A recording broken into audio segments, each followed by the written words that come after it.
Hi, church. It's John Looney coming to you from our newly purchased home here in Camarillo. We're excited to be getting into the community and in preparation to plant a church here in Camarillo. And so we're excited to finally be here and in the community. Hey, I wanted to share with you just a devotional thought this morning. We've been working through the book of John together, and this week we were in John chapters 11 through 15.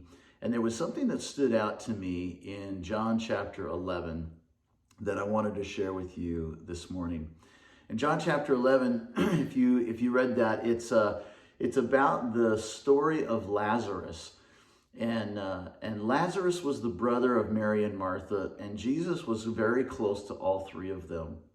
And so one of these, Lazarus, he became sick. And sick to the point of death. And so Mary and Martha, they send word to Jesus. And it says, this is interesting, it says in verse 6 that when Jesus heard that Lazarus had become so ill, it says he stayed 2 more days where he was. And then he started to journey towards them. I thought that was interesting. If your friend was sick and on the point of death, on death's bed, wouldn't you make an effort to go and to be with them and not to wait for 2 more days?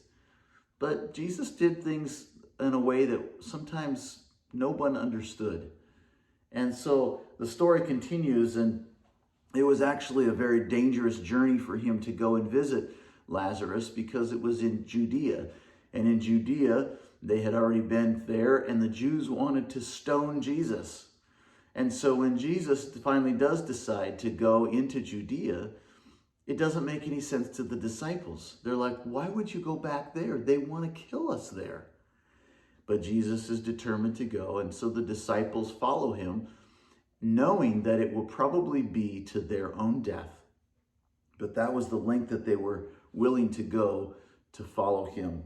Now here's what's remarkable about this story to me. None of what Jesus does makes sense. It just doesn't make sense to anybody who was involved in the story.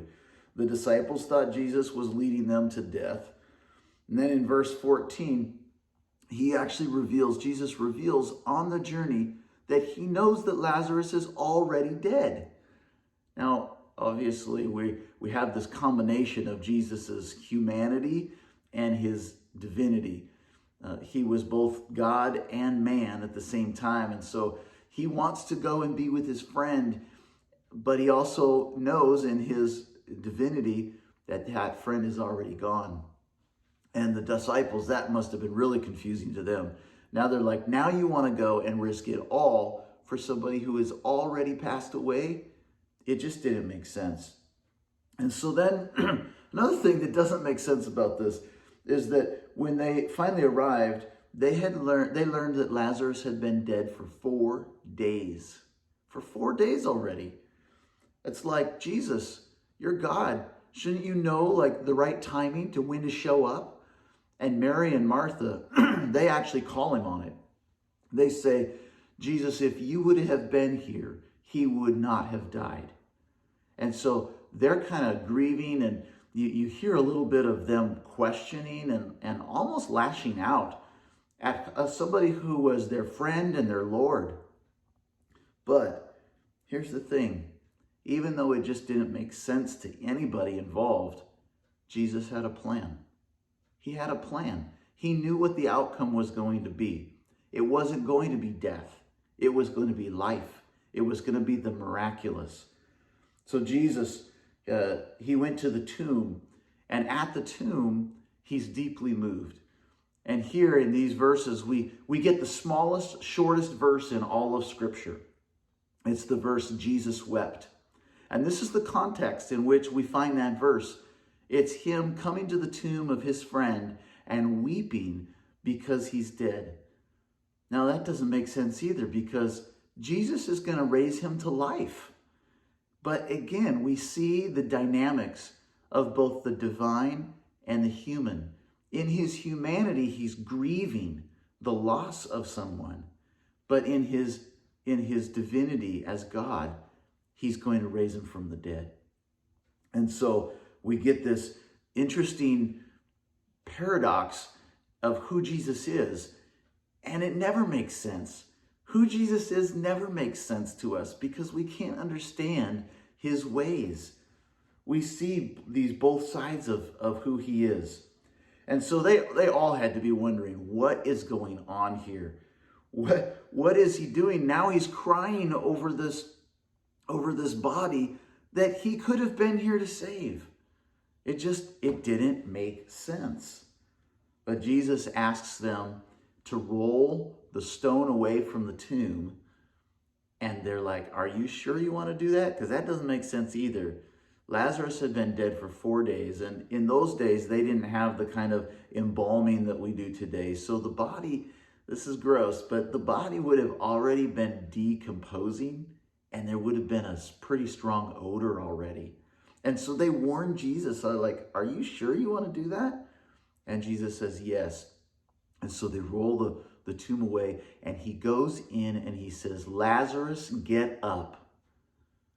And right there, Lazarus comes alive. He gets up and he walks out of the tomb. Now, that probably was scary too. He came out looking like a mummy, I'm sure, with wrapped all in the burial cloths and all of those things. But they didn't understand because they didn't know that Jesus was going to do the miraculous. It was almost a test of faith that, hey, do you believe that even in these circumstances, I can do the miraculous? Nothing is ever so far gone for Jesus to do the miraculous. Now, here's the thing that stood out to me in all of this. Obviously, we're going through a time right now where a lot of things don't make sense. The coronavirus has hit, and there's just so much that doesn't make sense. Even without the coronavirus, in our lives sometimes, there's just a lot of things that we don't understand. And then we can start to question, and we can start to say, God, where were you? Because you didn't show up on time. You didn't do the things that you were supposed to do. But here's the thing. God never stopped working on your behalf. He's working right now. In the middle of COVID-19, he's at work. In fact, I'm convinced that he's doing something miraculous right now, raising back to life his church, raising back to life his followers. And in your life, Jesus is always at work in the ways that you can't see it, in the ways that you don't know. When you're asleep, when you're awake, he's constantly working together situations for your good in ways that you'll never understand. That's the thing, is when it doesn't make sense, Jesus is asking us, will you still believe me? Will you still put your trust in me even when it doesn't make sense? The disciples learned that lesson, and Mary and Martha learned that lesson because they were not expecting Jesus to do what he did. It didn't go according to their script or their plan or their concept of who he was. But Jesus had another thing in mind, and he worked the situation to good, not only for that situation, but it also became a symbol of his own death and resurrection. So there was significance even in that.